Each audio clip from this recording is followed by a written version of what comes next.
hadn't counted on the fact that a storm had just been through, and the snow was up to the floorboards of the car. He lost sight of the road and ended up buried in the ditch. Of course, there was no cell service, so he stood there trying to decide what to do.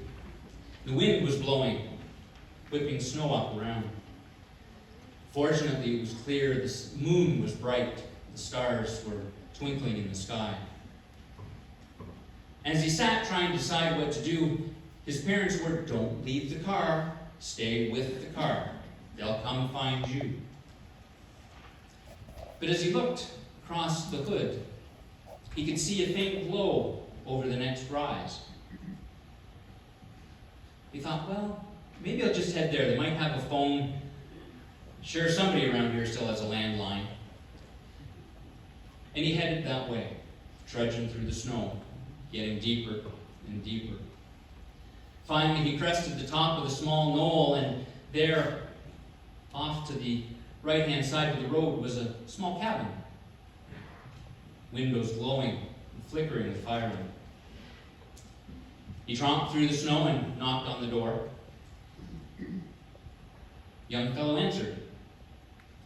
"Can I help you?" he said. "Well, I kind of put my car in the ditch." Well, actually, I kind of put my mom's car in the ditch.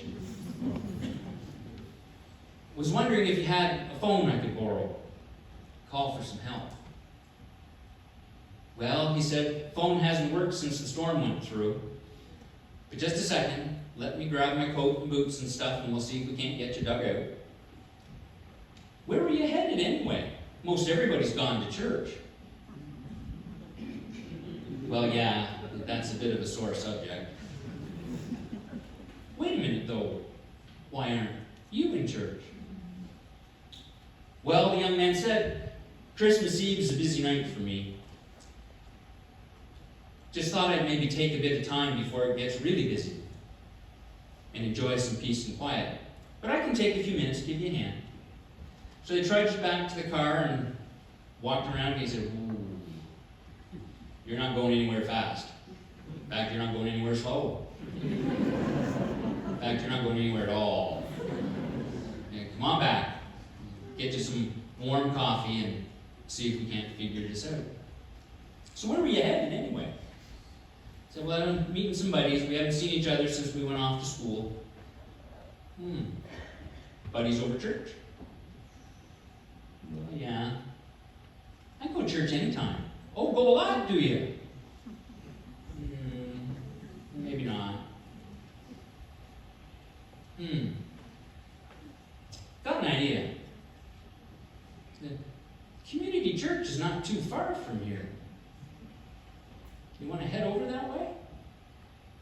You're not going to make your buddies anyway, and you're not going anywhere in that car. I wouldn't mind going here in a few carols. Story. Let's walk over." So they headed over, and sure enough, the young lad was a bit surprised because he thought the community church was the other way. Anyway, they walked in the door. You could see his parents sitting in their normal pew. He thanked the young man and said, "Appreciate this. Appreciate the company walking back. You never told me what your name is." "My friends call me Gabe. Merry Christmas."